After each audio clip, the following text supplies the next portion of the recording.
Gente, eu queria então traçar com vocês hoje um pouco da história religiosa. Em todo caso, vamos lá, deixa eu ver se está tudo ok. É isso mesmo. Um pouco da história religiosa do Brasil. A gente relembrar alguns fatos aqui, mas não somente relembrar, mas relacionar alguns fatos que a gente não tem do Brasil. Eu quero confessar a vocês que, embora eu tenha pesquisado bastante sobre o assunto, eu não tive tempo de botar isso tudo no papel. Então, eu li bastante, fiz alguns resumos, inclusive nesse livro aqui, a Igreja Agente de Transformação, eu peguei aqui um material extraordinário. O primeiro capítulo desse livro é um resumo do nosso querido bispo Robson Cavalcante, que eu vou transpor esse material para o PowerPoint e vou passar para vocês esse material para vocês usarem, dando os créditos realmente ao Robson, porque o título é a Teologia de Missão, da Missão da Igreja no Brasil. Ele faz o melhor resumo, que eu já li até hoje sobre a questão da missão integral e de como ela foi organizada e veio a acontecer no Brasil.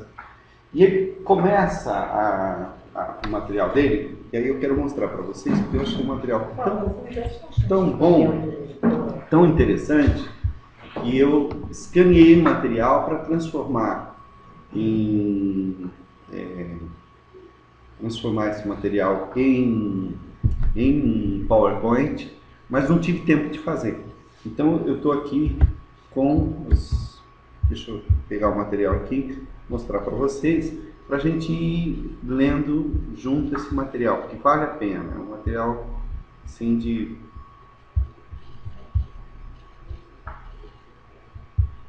um material que vocês têm acesso, está na mão de vocês, e eu recomendo assim, vivamente que vocês leiam. E eu quero até, a partir daí, propor um trabalho para vocês para o fim do semestre. Então, vamos lá. Vou achar onde está. E aí nós... Esse é o primeiro capítulo? O primeiro capítulo, exatamente o primeiro capítulo. História da Missão Integral no Brasil, alguma coisa assim.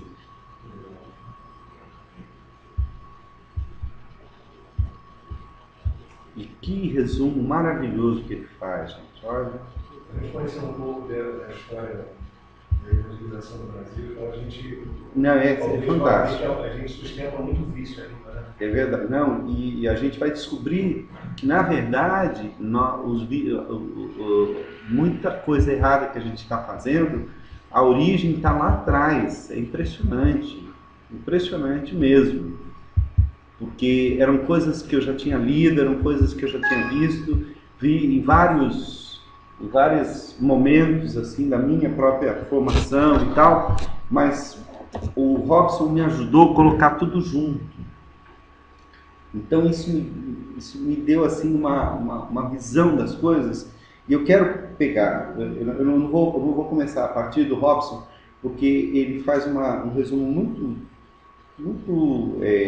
conciso dessa primeira parte que eu quero passar para vocês. Eu gostaria de passar para vocês essa primeira parte, porque eu tive a sorte de ter um professor pesquisador desse assunto no seminário, foi o reverendo Silas Rebouças Nobre, e ele fez um trabalho extraordinário sobre isso. Eu fiquei encantado de conhecer a história religiosa do Brasil. Deixa eu achar aqui. Uma linguagem simples, uma linguagem deliciosa, né? Então, vamos pegar aqui só para vocês saberem. Esse material aqui eu vou transformar ainda em PowerPoint e tal. Claro que eu não vou pôr tudo que está escrito aqui. Eu vou fazer de forma tópica e tal. Mas você pode mandar tudo? Posso mandar sim. Tá? Então, notem. Ele começa a dizer, por exemplo, que o rei, como chanceler da Ordem de Cristo, sucessor da Ordem dos Templários, com o propósito de fazer avançar a fé e o império, né, quer dizer, com esse propósito, vamos lá. O Brasil nasce sob a cruz e a espada.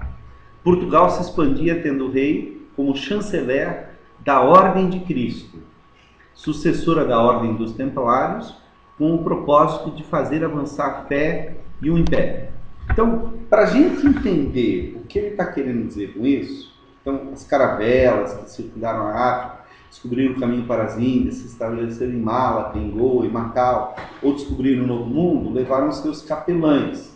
Por quê? Porque aquelas caravelas, embora elas fossem claramente uma expansão comercial de Portugal tinha interesse comercial, ela estava revestida de um caráter religioso.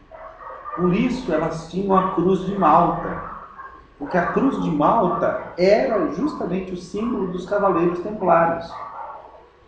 Então, no fundo, é uma continuação das cruzadas. As grandes navegações eram uma continuação das cruzadas. E para a gente entender esse processo, a gente precisa ter algumas informações aqui que eu quero passar para vocês, né? A primeira informação é que a Península Ibérica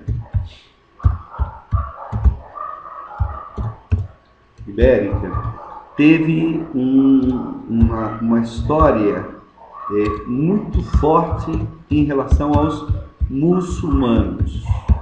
A expansão dos muçulmanos na Península Ibérica foi um determinante para as questões religiosas que vão surgir justamente na época em que Constantinopla é tomada pelos muçulmanos. No fundo, as grandes navegações são ainda parte das guerras contra os mouros. Por quê?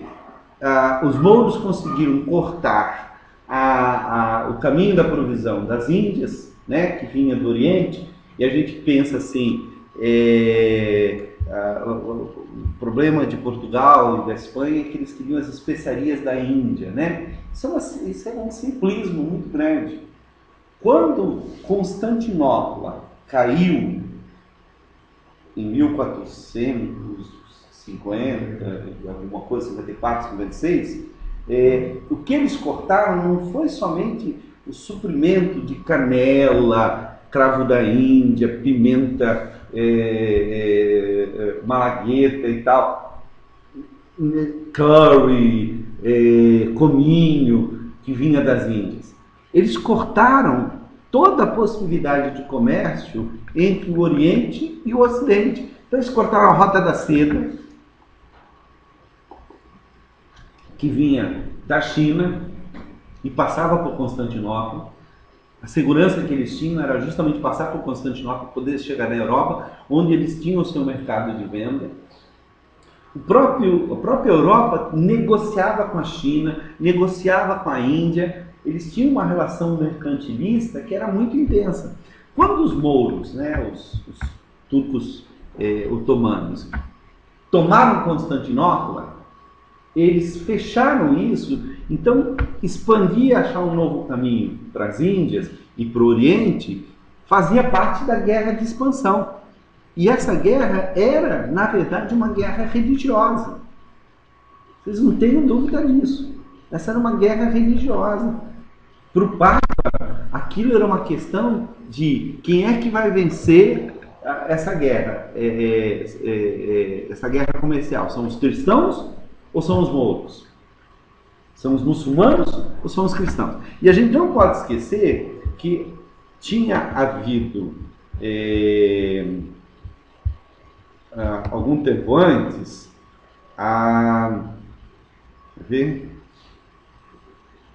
deixa eu só separar aqui, tinha havido aqui, deixa eu ver, a Reconquista Ibérica.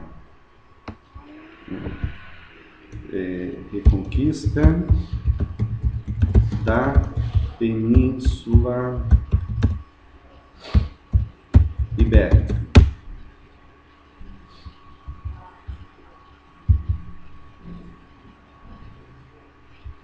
Foi esse material aqui que eu achei interessante e eu queria trabalhar um pouquinho com vocês esse material aqui. Que ele é bem, ele tem muita informação. Eu não sei o autor, depois a gente vê aqui o autor para dar os créditos direitinho, né? Então, notem bem, os cristãos e muçulmanos na Península Ibérica. Vamos, né? Perceba que isso aqui ainda é uma continuação das cruzadas. Vocês se lembram como é que começaram as cruzadas? Vocês lembram qual foi a história das cruzadas? Evitar que os muçulmanos chegassem a Jerusalém. Eles já estavam em Jerusalém. O que realmente motivou as cruzadas foi que a expansão muçulmana, começada em 700 por Muhammad, né, Maomé, ela tinha ganho de tal forma uma proporção que acho que Saladino, né? Saladino é que Saladino ele conquistou Jerusalém e isso fez com que quando chegaram as notícias da conquista de Jerusalém, você tem alguns fatores aí que vão ser decisivos na história na Europa, né? Você tem primeiro na Europa o Papa Urbano II. Eles estão enfrentando na Europa talvez o que é chamado de um pequeno período glacial. Existia a neve, estava muito forte, foi um período de muito frio na Europa. É chamado de um período, quase que um período glacial, mas considerado assim mínimo em relação aos períodos glaciais e tal. Outra coisa que estava acontecendo na Europa, que era importante, era a reincidência das pestes e a mortandade das pestes. E as pestes na Idade Média, elas tinham uma característica que era muito estranha. Por quê? Quando veio a primeira peste, morreu gente com mosca. Uma coisa terrível. Eles não tinham tempo de enterrar as pessoas. Né? A peste negra, né? Na verdade, a peste negra é a peste bubônica, que é causada pela pulga do rato. Então, devido às condições de higiene que havia na Europa, por causa do frio muito grande, e aí, quando esquentava, aquela água parada e toda aquela coisa, aquela sujeira que havia, os ratos proliferavam demais. Então, quando começou a ocorrer a primeira grande devastação da peste, muita gente morreu. Quem não morreu é porque tinha alguma resistência à peste. Muita gente chegou a pegar uma forma atenuada e criou resistência. Tá, passou-se uma geração, 20, 30 anos, deu uma nova epidemia de peste. Só que ao invés dos mais velhos morrerem, como era comum acontecer durante qualquer doença, quem morria eram os mais novos. Por quê? Porque os mais velhos eram os sobreviventes da peste anterior que estavam imunizados contra a peste. Então começou a se procurar uma explicação espiritual para isso. Por que os jovens estão morrendo enquanto que os velhos estão sobrevivendo? E uma das respostas era: nós estamos em pecado, precisamos fazer mais penitência, nós estamos tolerando bruxaria no nosso meio. E aí começa a haver uma grande perseguição, principalmente às bruxas. E bastava uma mulher ser meio estranha, ser meio isolada, não ter marido, tal, e ter um gato, já era considerada como bruxa. Então começaram a matar mulheres Porque o gato. porque era associado à feitiçaria, à bruxaria e tal. O gato é um animal que sinistro da noite e tal, e não sei o quê. E aí o que eles faziam? Começaram a matar gato. Matando o gato, aumentava o gato. Notem que é um círculo vicioso.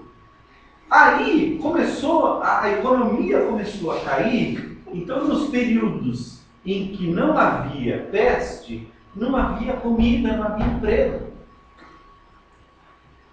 O que salvou a Europa da fome foi a batata. A batata que foi descoberta, não é originária da Europa, aquilo salvou a Europa da morte pela fome, porque não tinha como plantar, era gelo puro, não tinha o que plantar. Animais morriam, então não tinha o que comer. Então começou a haver uma horda de desempregados muito grande, empregados hoje, empregados muito grandes, o desemprego era muito grande. Lembrem-se, eu não sei se foi aqui com vocês que eu falei sobre o sistema feudal, né? O sistema feudal entrou em colapso, porque a burguesia cresceu, houve um enriquecimento da burguesia, só que, como o sistema feudal entrou em colapso, os camponeses começaram a migrar para a cidade. Pararam de produzir no campo e vão para a cidade, não tem comida para eles. Então havia uma horda de desocupados por tudo quanto é canto.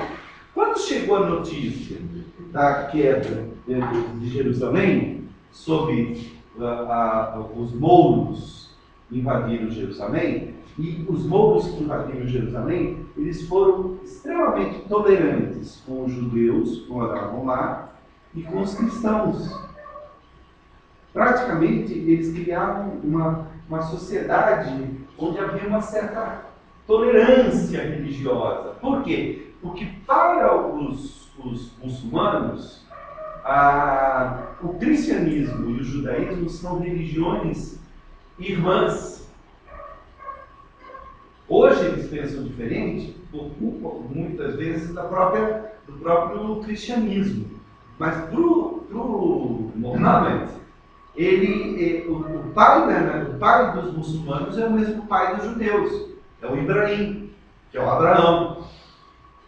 A diferença é que os judeus vieram de Isaac e eles vieram de Isaú. Não, Isaú é de Jacó, eles vieram de Ismael, eles são ismaelitas. Mas para eles, estas três religiões têm duas características que fazem com que elas sejam irmãs. São a religião do livro e são monoteístas. Eles tinham uma certa intolerância com os cristãos por causa da questão das imagens. Mas como os judeus e os mouros tinham isso, então em Jerusalém havia uma certa harmonia. Só que a notícia chegou e o Urbano II vai para a praça e começa a pregar que a cidade onde Cristo andou agora está sendo pisada por infiéis, e agora isso aqui foi inflamando o povo, e até ele usou uma expressão muito comum, Deus o quer, no sentido de que Deus o quer para libertar Jerusalém, nós precisamos ir lá, precisamos fazer alguma coisa, e tal. Quando ele terminou o discurso, não deve ter acontecido uma vez, mas talvez o maior deles e tal, o povo que estava na rua pegou o que eles acharam e saíram em direção ao Oriente. A primeira cruzada começou assim, depois de um sermão. Aquele bando de desocupados, de desempregados, de gente faminta, foi andando. E o que eles foram fazendo? Onde eles foram encontrando prosperidade, como eles estavam em nome de Cristo, levavam cruz, por isso é chamado de cruzada. Eles levavam a cruz, né? Exatamente. Eles foram assaltando as propriedades no caminho. Eles foram. E aí os próprios cristãos que sabiam que aquele bando de cruzados estava chegando, eles se preparavam para defender e começavam a guerrear. Então muita gente já foi morrendo pelo caminho. Quando eles chegaram em Jerusalém, eles chegaram maltrapilhos, sem arma, sem estratégia, sem general, sem nada, foram destroçados. Aí volta a notícia de que eles foram destroçados. Se eu não me engano, foi a primeira cruzada. Depois nós vamos checar essas informações. Segunda cruzada, a igreja disse: não, gente, é porque vocês eram pecadores. Ninguém fez penitência antes de ir, ninguém se confessou antes de ir. Foi um bando de pecadores. Tem que ir inocentes. O que eles fizeram? Uma cruzada de crianças.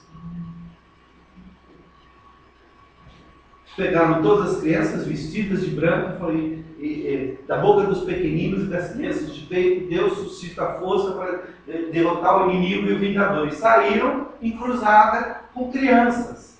Aqueles que tinham sido atacados na primeira cruzada já estavam armados. Qualquer coisa que viesse carregando a cruz era problema.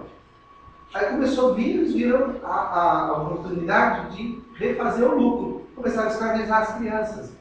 As crianças não chegaram em Jerusalém. Elas foram mortas, morreram pelo caminho de doença, foram mortas, foram escravizadas, se transformaram em escravos sexuais e tudo isso, já pelo caminho. Quando veio a terceira cruzada, aí sim você vai ter a adesão dos nobres. E aí você vai ter o Ricardo Coração de Leão, você vai ter os grandes generais que organizaram a terceira cruzada. Se eu não me engano, se não foi a terceira, foi a quarta, foi a que conseguiu destruir Jerusalém, entrar em Jerusalém e criar um terror tão grande. E conta-se da terceira cruzada que a quantidade de sangue que se derramou dentro de Jerusalém era tão grande que ela chegava à canela dos cavalos dos senhores que estavam sobre a égide da cruz, que eles adotaram a cruz de Malta como a cruz da cruzada vermelha. Aí essa cruz, com isso, né, nesse meio tempo começam a acontecer algumas transformações. Primeira transformação: as pessoas precisavam de postos de hospedagem no caminho para ter alimento, para ter tal e tal. Então criou-se a ordem dos hospitalários. Daí surgem os hospitais e tal, surgem as hospedarias e tal, porque as pessoas chegavam feridas e tudo, precisavam ser cuidadas. Então, pessoas cruzados se especializaram em cuidar dos doentes. Essa é a ordem dos hospitalários. A ordem dos templários foram aqueles que conseguiram chegar no templo.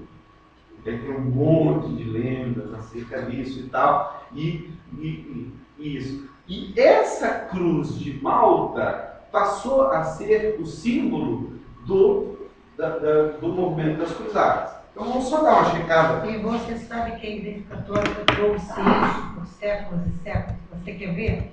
Eu, quando criança, fiz parte de um movimento da Igreja Católica das pequenas cruzadas. Das pequenas cruzadas. A gente usava uma faixa com uma cruz aqui no meio. Exatamente. E ia graduando de acordo que fosse como se fosse acima do catecismo que eles chamam. Isso, seria porque, na verdade, a companhia de Cristo, né, ela se transformou. Vamos ver aqui, ó, cruzados. Vamos ver se eu errei muito aqui. Vamos ver se eu estou bem de memória. História da... Vamos lá, as cruzadas. Vamos ver se aqui a gente tem, né? História das cruzadas.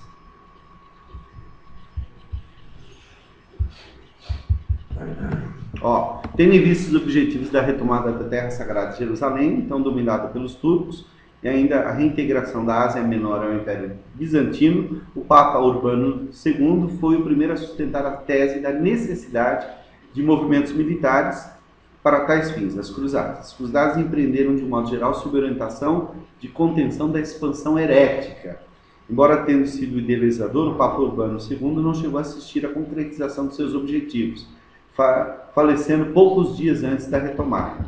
Já a segunda cruzada, empreendida entre os anos 1147 e 1149, não chegaram a obter êxito na retomada do condado de Edessa, então sob domínio turco. A terceira cruzada marcou uma grande alteração nas relações entre líderes cristãos e muçulmanos. Uma atitude de maior tolerância passou a ser admitida, né? Eu acho que aqui o que eu estou querendo é outra coisa. Estou querendo aqui uma coisa mais esquemática. Quem sabe a Wikipédia dê isso para mim.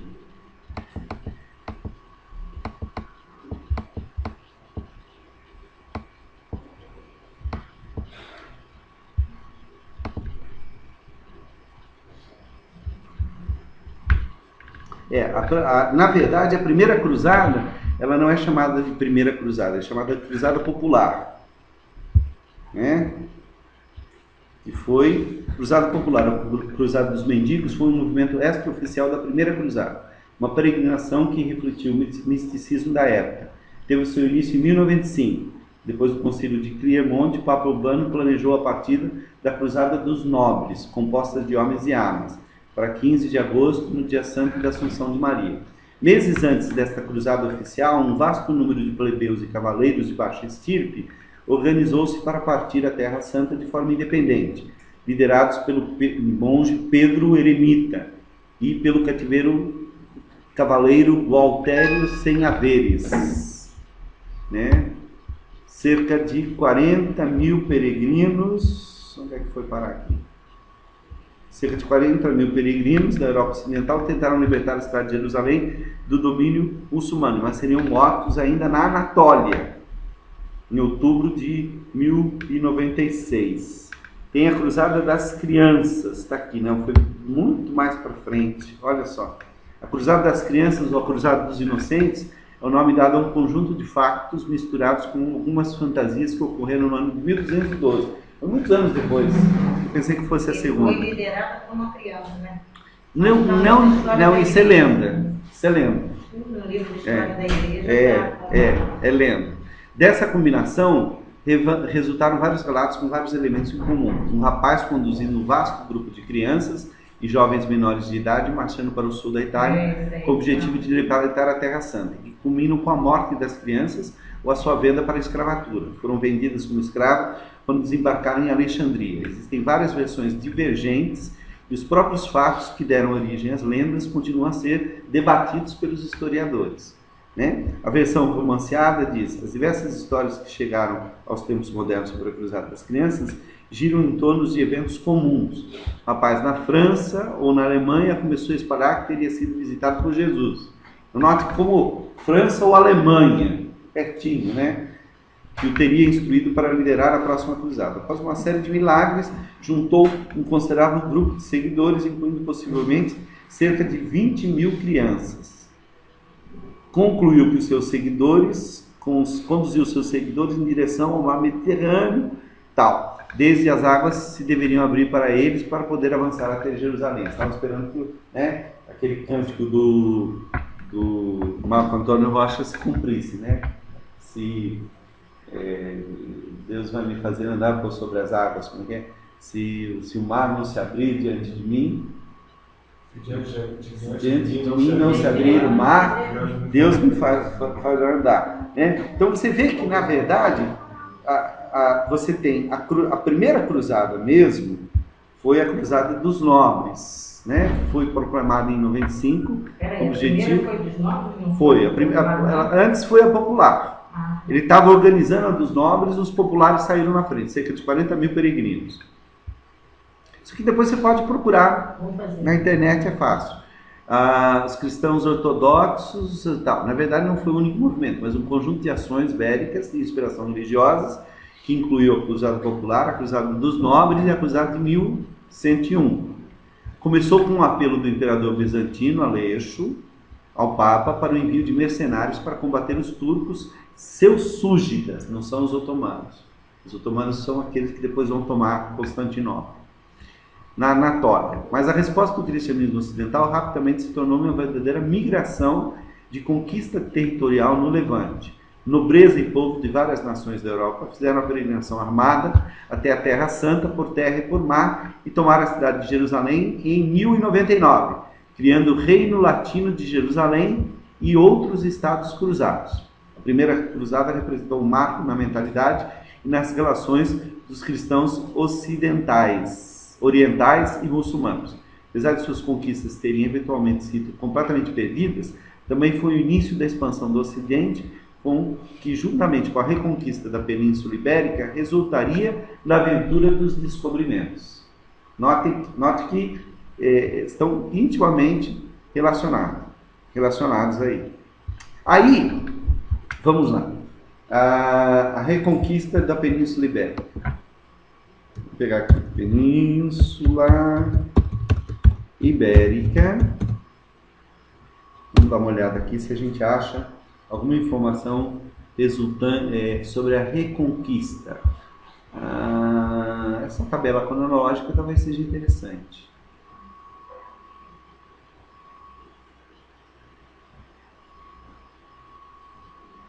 Vou começar aqui, começando aqui sobre o domínio muçulmano na Península Ibérica.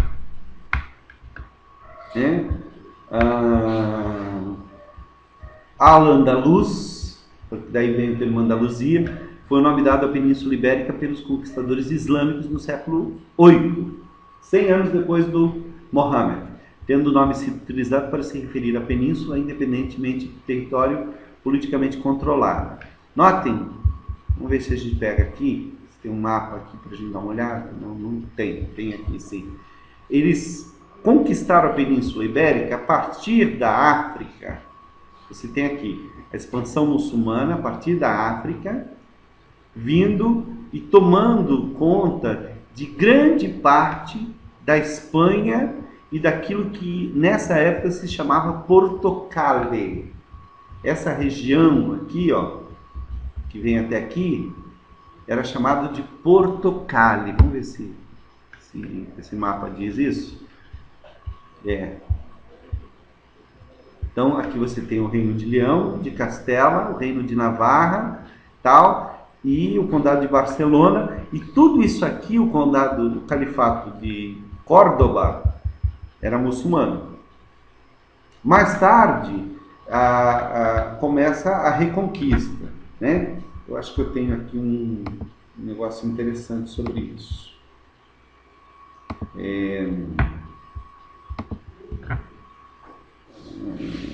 Expansão religiosa.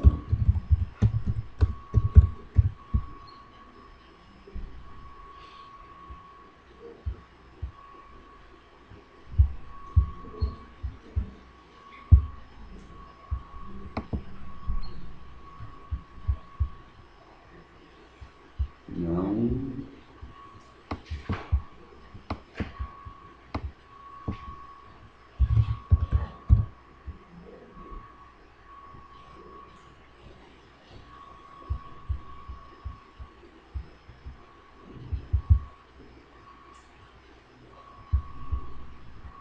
Aqui. Esse gráfico aqui é muito interessante, que ele mostra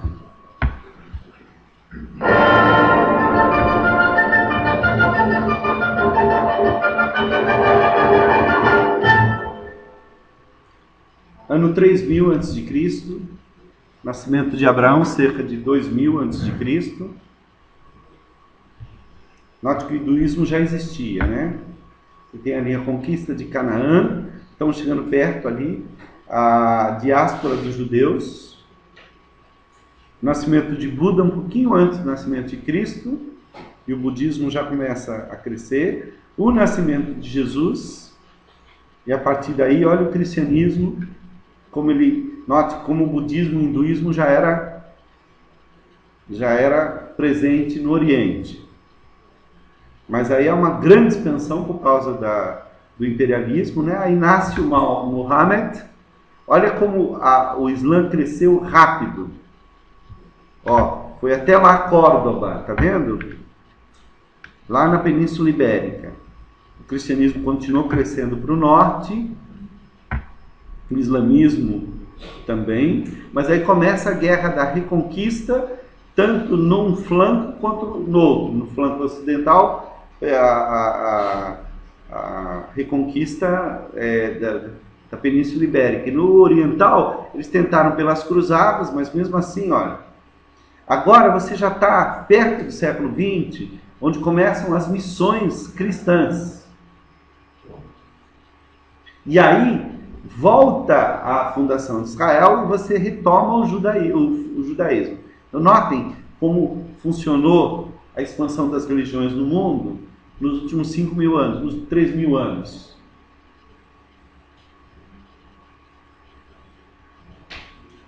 Ok?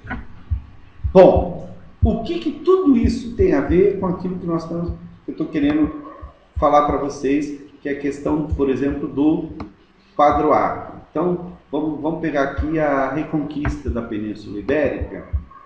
Vamos ver se a gente tem, né, aqui tem a conquista disso. Prestem atenção, porque nós estamos falando aqui dos anos 1000 até o ano 1200, 1250, mais ou menos, que coincide com que grande período da história da Igreja Católica? 1050. 1050 você tem o rompimento entre o Oriente e o Ocidente, né, ali por volta disso, mas teologicamente esse período, principalmente 1200, é um período muito importante para a teologia católica. Por quê? Quem é o grande teólogo dessa época? Tomás de Aquino, Anselmo, que vão dar origem a que teologia?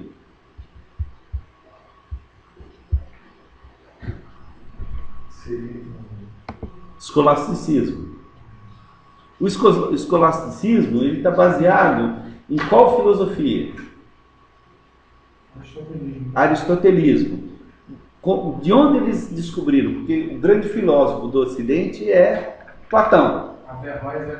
Averroes, exatamente. Averroes é da onde? Ele é árabe. Árabe, muçulmano. A presença muçulmana na Península Ibérica trouxe um florescimento da cultura na Península Ibérica como nunca houve. Os árabes tinham uma cultura extraordinária. Foram eles que trouxeram de volta o conhecimento de Aristóteles. Na verdade, a gente fala Averroes, mas é Averroes, né? Que ele acabou ficando, o nome dele ficou afrancesado e tal. Mas o Averroes, ele vai trazer de volta a filosofia do Aristóteles, e Anselmo, Tomás de Aquino especialmente, vai beber nessa filosofia para criar a teologia escolástica. Qual é a grande diferença entre a teologia, a filosofia de Aristóteles e a filosofia de Platão? É a questão de não ter duas realidades, um mundo de ideia e um mundo, Isso. E um mundo, vamos dizer assim, material, mas Então, sim uma realidade única. Tem duas linhas aí de filosofia. É a filosofia idealista, onde você tem uma dualidade. Na verdade é mais do que isso, é um dualismo. Não é só uma dualidade. É um dualismo. Já com Aristóteles, você vai ter uma filosofia materialista, porque há só uma realidade. Para Aristóteles, a própria alma é um estado sutil da matéria. Então, a filosofia tomista, ela está impregnada de materialismo. E hoje o neotomismo, ela ainda acha que nós vivemos num universo fechado. Não existe o metafísico.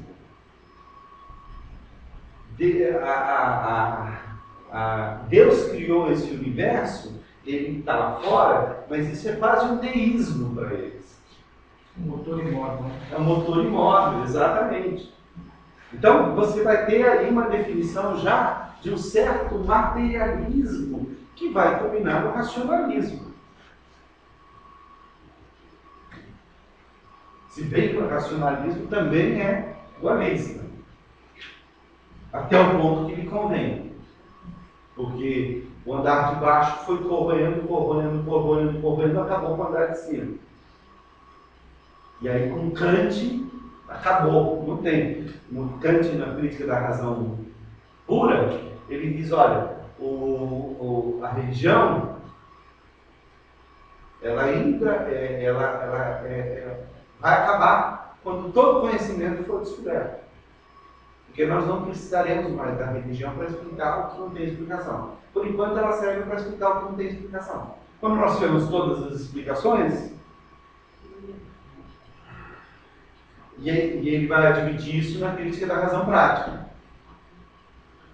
E a grande questão é que vai chegar no ponto, nós vamos chegar ao ponto em que a razão tomou conta de tudo e não tem todas as respostas. E aí o que a gente faz? A gente salta da razão.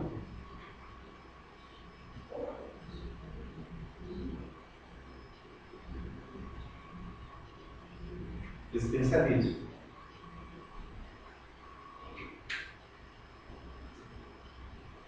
A razão não tem as respostas. Então, vamos voltar aqui do que eu estou querendo mostrar para vocês. Vamos dar uma olhada aqui na tabela cronológica dos reinos da Península Ibérica, né? Essa tabela é bem interessante porque ela vai mostrar, olha só, né? Antes, lá ainda na primeira Idade Média, né? Os reis visigodos, os reis suevos e os reis vândalos, visigodos, suevos e alanos. Aí você vai ter todo o desenvolvimento da Península Ibérica, né, com a cultura gótica, visigótica e tal. Aí vem Andaluz, que foi quando os muçulmanos tomaram conta da Península Ibérica.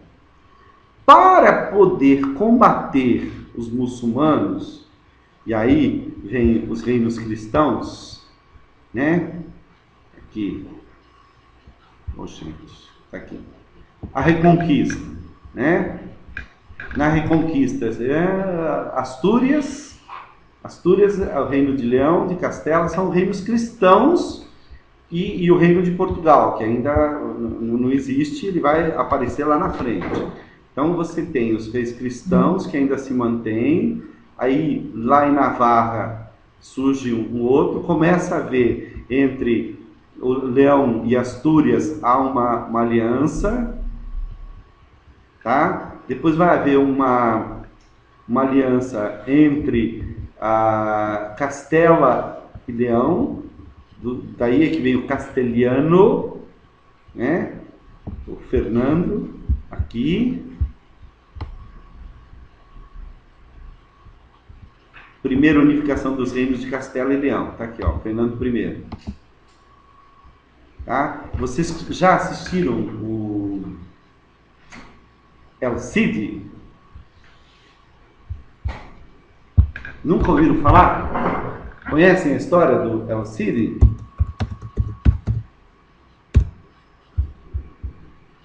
El Cid Campeador? Batalha final entre os mouros e os cristãos no filme El Cid, com Charlton Heston. Aqui, legendado, vamos dublar, vai ver o que a gente consegue aqui. Tem uma cena, aqui no filme completo está interessante. Tem uma cena do El Cid, que o rei, porque o Fernando morreu, e ao morrer o Fernando, que era o rei, ficaram os dois filhos, né, o Sancho e o Afonso. E o Afonso mandou matar o Sancho. Como o El Cid foi obrigado a jurar jurar lealdade ao Afonso, porque ele era o general que estava lutando contra os mouros. Inclusive ele trouxe um mouro para lutar junto, porque os mouros, nem todos os mouros eram iguais, então você tinha várias facções. E ele pegou um grupo de muçulmanos e trouxe, e aquilo causou um mal-estar muito grande e tal. Pelo menos no filme isso é bem mostrado. E aí ele resolve jurar lealdade ao Afonso. Eu quero ver se eu acho para vocês aqui a cena em que isso acontece. Deixa eu ver aqui. A cena em que isso acontece é impressionante. Vamos ver se... Acho que isso aqui não vai funcionar, não. Vamos ver se tem aqui.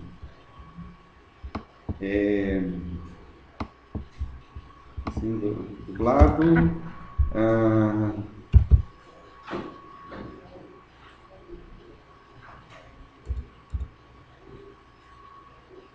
O juramento seria... O que é juramento em inglês? Não. Eu juro I swear.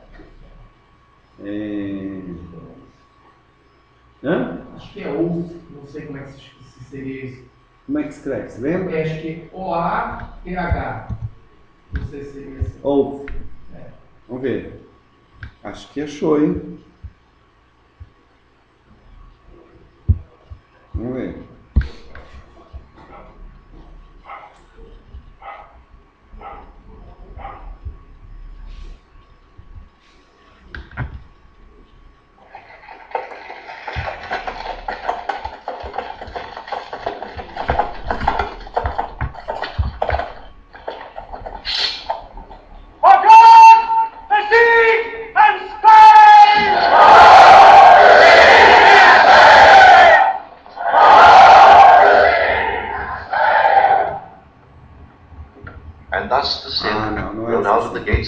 Essa cena é a final. É a cena em que ele luta mesmo morto. É a cena que entra para a história como uma lenda, né? Que ele ganha a batalha, a última batalha, ele ganha morto, ele não ganha vivo. Acho que é aqui, ó. Vamos ver. Conde Gorvães de Guiedo, quando chama meu filho de traidor, eu digo que mente. Sou o campeão do rei. Não quero envergonhar minha espada com o sangue de um homem velho. Contudo, homem nenhum me chama de mentiroso. Esse é o pai do Orsi. Mentiroso!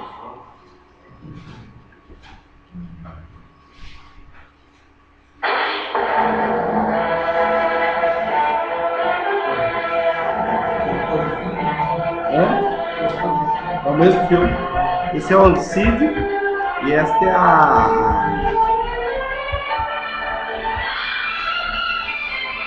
Não compreendo realmente comigo.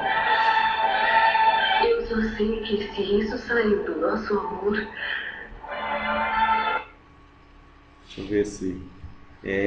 A cena é muito impressionante, porque ele faz o cara jurar, o rei jurar, que se ele matou de fato o irmão, mandou matar o irmão, ou se ele foi responsável pela morte do irmão de alguma maneira, ele compromete o rei de uma tal forma que o rei fica sem saber o que fazer, porque todo mundo sabe que é ele e ele tem que jurar, não tem jeito.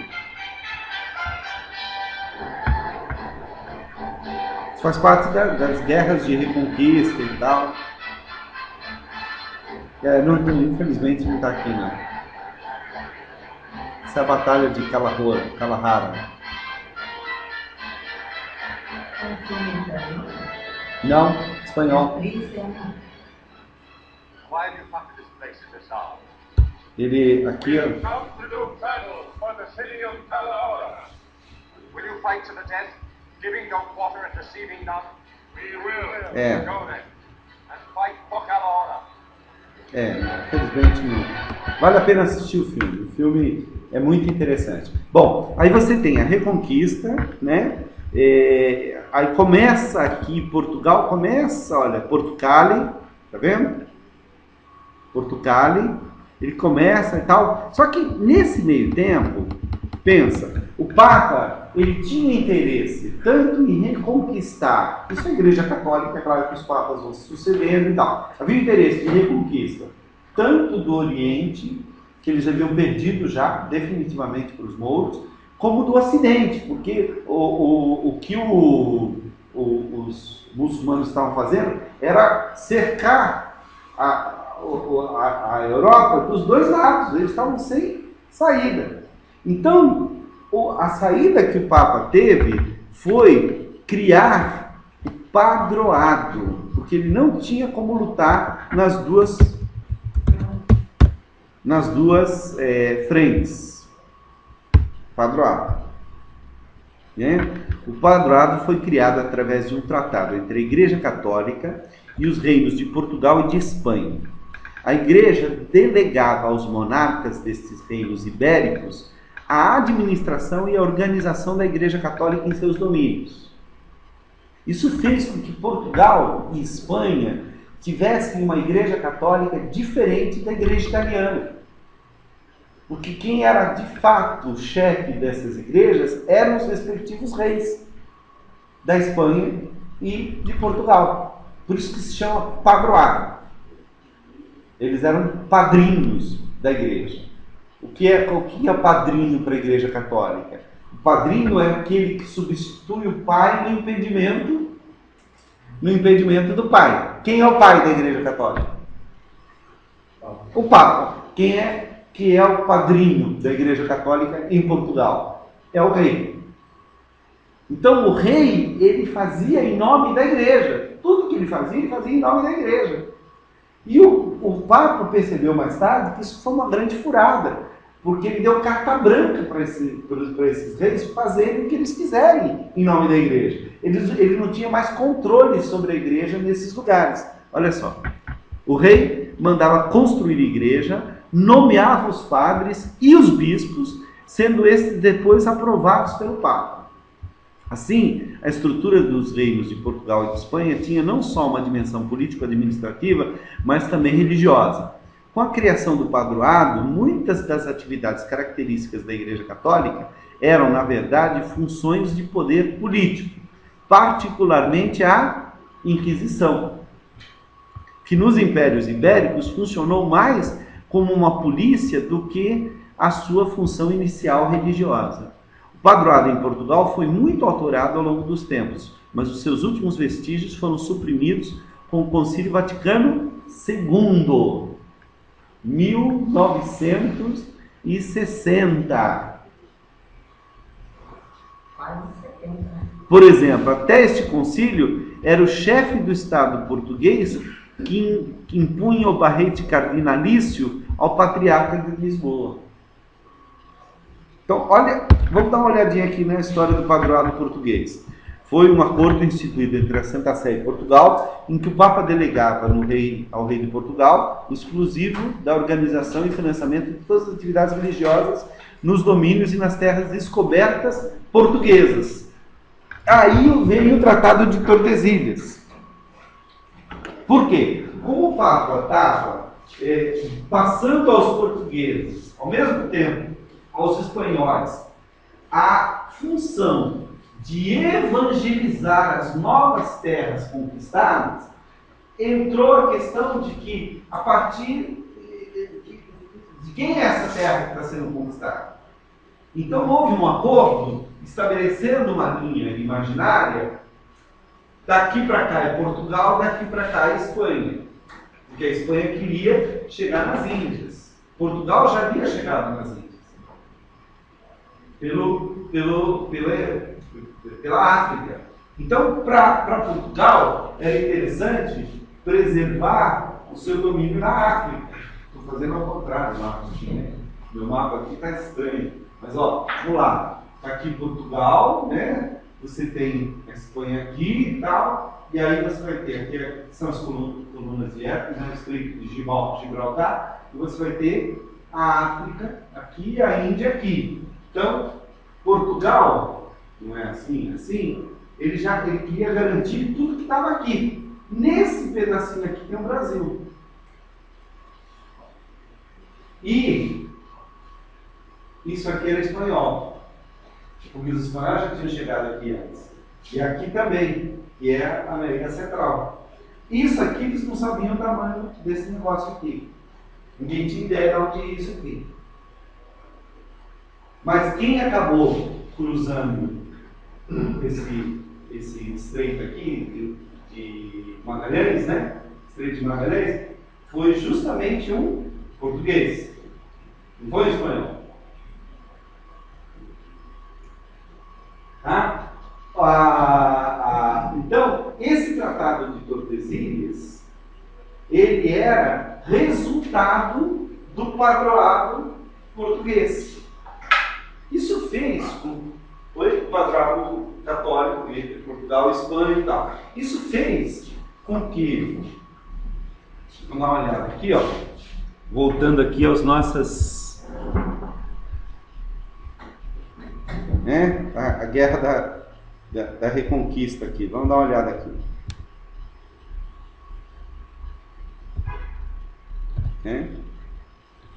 No início do século VII, foi ocupado pelos muçulmanos, né? Viveram um período de grandes conflitos, mas também de paz e tolerância.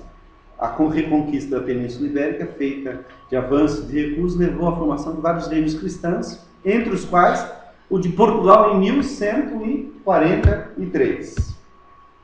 A conquista da Península Ibérica, ela foi feita através de várias guerras, né? Em 711, os muçulmanos entraram lá, e o Tariq aqui, né? Tariq, ele tomou essa região e foi entrando lá na França. Olha onde ele chegou. Começou a chegar perto lá da França. Ó, estabeleceram a monarquia e tal. E olha aí, ó a cruz lá. Note que a Reconquista, na verdade, ela era feita em nome do cristianismo, né? No século VIII, os visigodos, vamos lá. O reino visigodo caiu num estado de grande desorganização. O exército muçulmano deu-se a partir das facções e tal, né? Houve tolerância dos muçulmanos para com os vencidos, mas no geral, os visigodos, por acordo com os muçulmanos, continuaram na posse dos seus bens, continuaram a praticar a religião cristã. Muitas autoridades administrativas permaneceram nos seus lugares mediante o pagamento de um imposto. Só que era necessário o movimento da Reconquista. As regiões montanhosas do norte, formando lá o reino das Astúrias.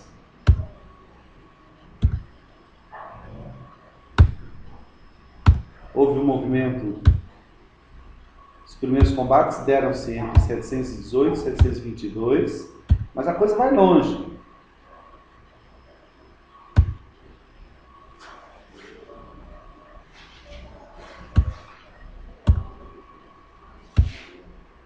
Diversas batalhas aqui. Vamos lá, quais foram os combates?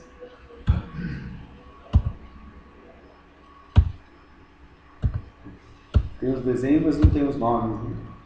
É bacana, mas...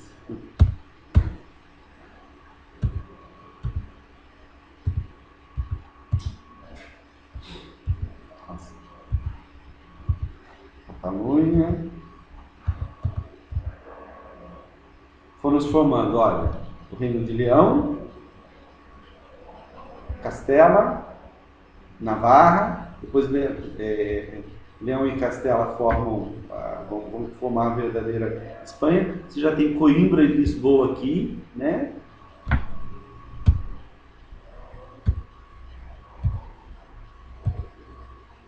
Aragão. Portugal viria a se formar mais tarde, né? Em durou quase 8 séculos, a Reconquista, e só em 1492, com a conquista do Reino de Granada, olha só, pertinho ali dos descobrimentos, né?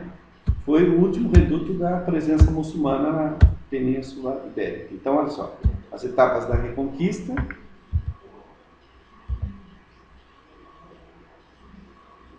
Ali Granada, até hoje Granada ainda já tem as características fortes muçulmanas, mouros e tal. E aí, do condado portucalense ao reino de Portugal, né? Então, vamos lá, na parte ocidental formou-se meados do século IX, entre os rios Lima e Douro, o condado portucalense. Portucale, que é a cidade do Porto, condes locais, gozava de certa autonomia. Note ali, ó, marronzinho, né? Suas fronteiras alargaram-se até o rio Mondego. Em 1086, você vai ter o surgimento, na verdade, 1100 alguma coisa, né? A Dom Raimundo, Dom Henrique, o condado e a sua filha Teresa. E surge, de fato, o Portugal mesmo como está. Que apenas é questão de curiosidade, bem feitinha, bem bacana o vídeo.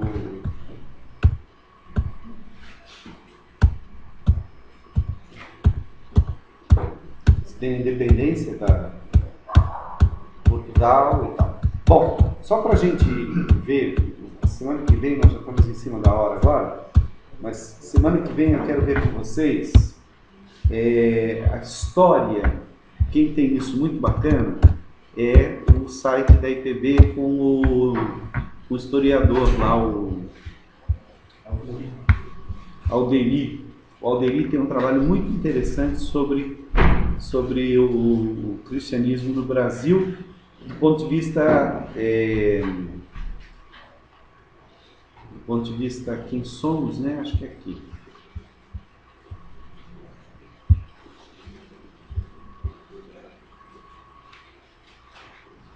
Felipe, este não é o momento.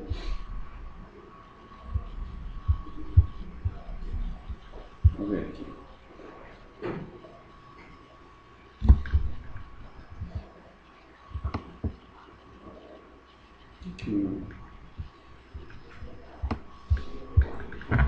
A história da igreja.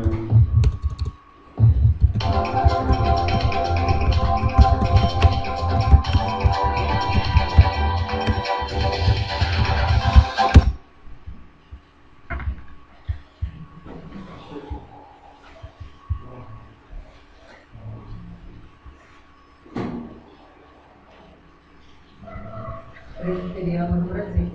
Mas tá. Seria o movimento. Note que o Brasil ele estava sob o padroado português. Então, tecnicamente, o Brasil era um território católico. Quando esteve sob Portugal, não havia a possibilidade do protestantismo chegar. Então, o que aconteceu? Vou tentar resumir para vocês. Com a Organização de Genebra, como uma cidade independente que escolheu o protestantismo, houve uma afluência muito grande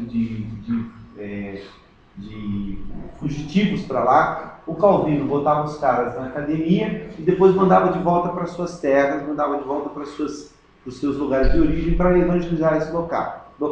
Com isso, o movimento reformado calvinista se espalhou. Onde ele chegava, ele ganhava um nome diferente. Então, nos Países Baixos, em Holanda e tal, ficou conhecido como Igreja Reformada, movimento reformado. Na Inglaterra, o movimento puritano. Na Escócia, os presbiterianos. Na França, os huguenotes. O Partido Huguenote na França foi um partido muito forte. Ele foi liderado principalmente por Gaspard de Coligny. foi o grande general Huguenot, que lutou contra o cardeal Richelieu, mesmo dos 3 mosqueteiros e tal, e que veio culminar com a noite de São Bartolomeu. Então, a França Antártida foi uma tentativa do partido de Coligny de criar um local de refúgio para os protestantes no Novo Mundo. Foi a primeira tentativa, foi em 1555. O primeiro grupo de franceses vieram liderados por Villegagnon, instalou-se aqui na Baía de Guanabara.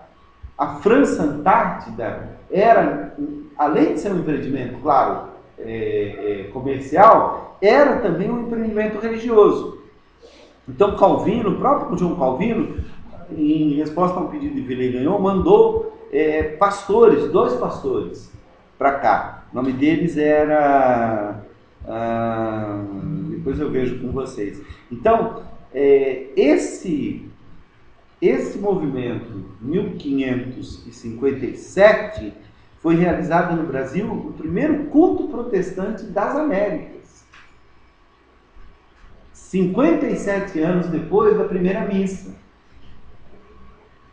E quase 200, 300 anos antes de qualquer movimento protestante nos Estados Unidos. A primeira tentativa de implantação do protestantismo foi a França Antártida. Foi a invasão francesa no Rio de Janeiro.